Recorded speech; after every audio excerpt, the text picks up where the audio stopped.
गुस्ताखी माफ हरियाणा में आपका स्वागत है। हरियाणा में 50 साल से खोजी पत्रकारिता कर रहे पवन कुमार बंसल। सुबह की चाय की चर्चा पर हम अखबारों की सुर्खियों पर चर्चा करेंगे। आज के दैनिक जागरण अखबार में खबर छपी, सैनिटरी इंस्पेक्टर पर कार्रवाई करने का निर्देश। लोक संपर्क समिति की बैठक में जैन मंदिर के पास गंदगी की शिकायत, सीएम न्याय सिलसिले सख्त सैनिटरी इंस्पेक्टर के खिलाफ कार्रवाई के आदेश दिए, बड़े सख्त थे। बता दें कि कल सीएम साहब ग्रीवेंसेस कमेटी गुड़गांव की अध्यक्षता करने आए थे। बड़ी उम्मीदें थी कि बाढ़ में भिजवाई एमसीजी और जीएमडी के निकम्मेपन की वजह से उसमें 4 लोग की जान गई, 2 गायें भी करंट में से मर गई। उनके परिवारों के पास जाएंगे, सांत्वना देंगे, कोई मुआवजे की घोषणा करेंगे या कम से कम मीटिंग में मीटिंग की शुरुआत में उनकी स्मृति में 2 मिनट का उनके लिए कोई मौन रख लेंगे, उनको सांत्वना देने के लिए मौन रख लेंगे। ऐसा कुछ नहीं किया। सीएम साहब ने तो बहुत बड़ा एक्शन ले लिया। भाई कुछ शिकायत हुई कि जैन मंदिर है गुड़गांव में, वो सफाई नहीं हो रही और सैनिटरी इंस्पेक्टर को बार बार कहने के बाद कार्रवाई नहीं। सीएम साहब ने कह दिया उसके खिलाफ एक्शन लिया जाएगा। भाई बहुत बड़ा काम कर दिया, फिर तोड़ दिया।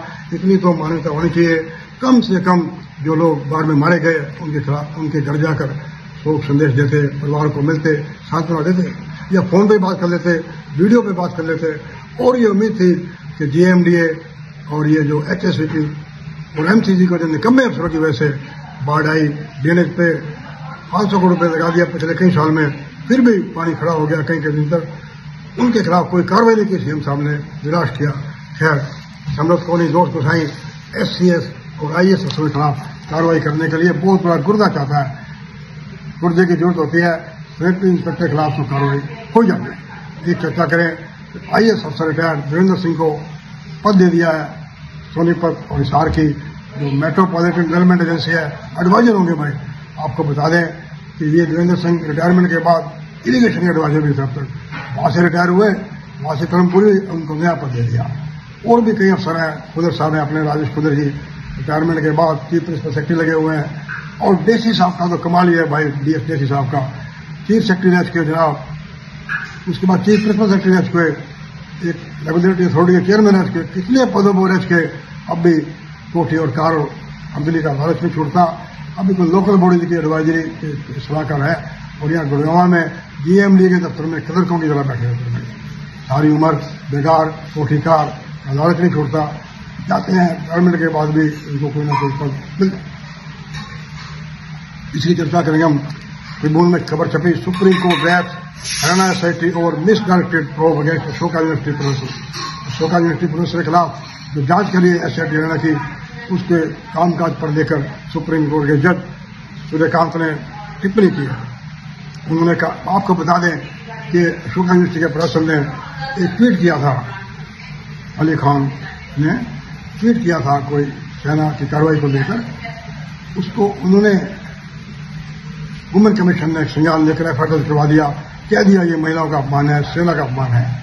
और बता दें आपको, रेणु भाटिया चेयरपर्सन वुमेन आयोग की खुद चली गई थी वहां पर पकड़ने, उसको खुद पकड़ने चली गई थी। उसने कह दिया, जो कमिश्नर पुलिस थे उस टाइम नाजनीन मसीन, उसने मुझे अटेंड नहीं किया, मुझे छोड़ नहीं दी।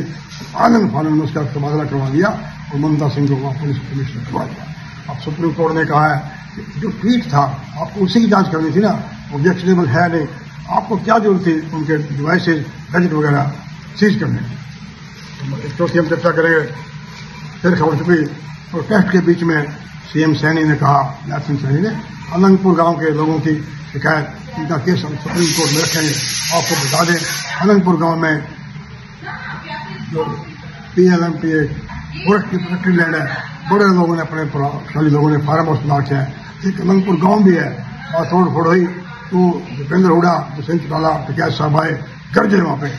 दीपेंद्र ने तो कह दिया 37 एमएलए हमारे और 5 एमपी कुछ नहीं होने देंगे।